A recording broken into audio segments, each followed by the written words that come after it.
Yeah, I love how they're starting to incorporate like synths and stuff like that a lot more into their music. I think that it does a cool job of helping to sort of flesh out their songs and stuff like Yeah, that. that's a great point because that's something I was gonna bring up.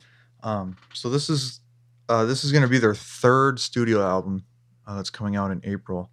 Um, and if you haven't heard of the band before or listened to it, if you go back and listen to even the jump between the first album and the second album, you can really just like feel and hear the You can hear them come into their own a a lot more. lot. Yeah. I mean, I really love the first album. Like, I mean, I think all those songs are Hmm. super catchy and groovy and fun. But the second album and this one, just there you can really kind of feel them start to kind of bring it all together and really kind of create their unique you know sound and stuff. It's cool. It's super good, and I Yeah. love the kind of more dance oriented approach they're taking with this stuff. It's great.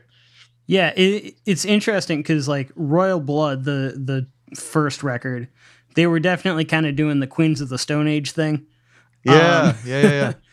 and so like I like that, but that was very much like it was a little bit over inspired, I suppose.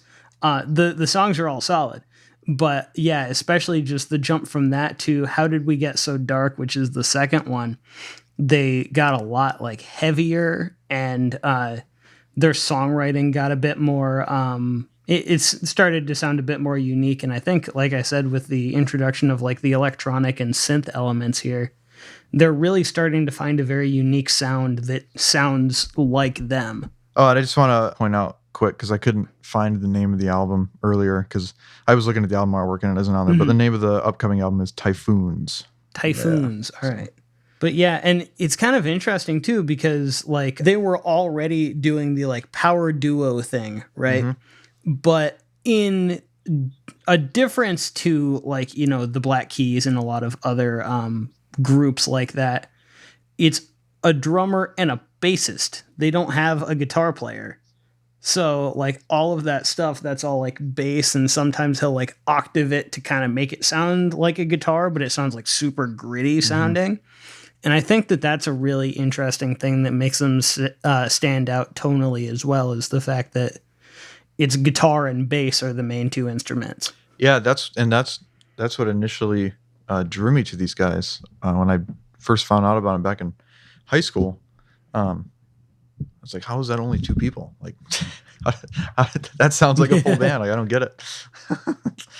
And then you read into who they are and what they do and how he's doing all that stuff, and that was totally new for me.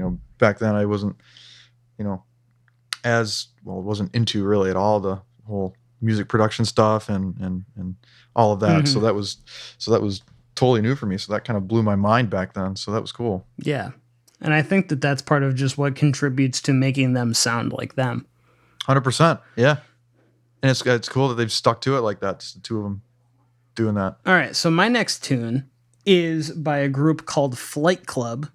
And I found them on r/listen to this on Reddit the other day. And they're a smaller group that they do a lot of different styles. They're very eclectic as a group.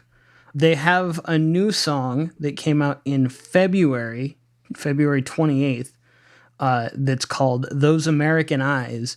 But the song that I wanted to play is called So Alone for So Long, which is a very acoustic, mellow, just like chill tune.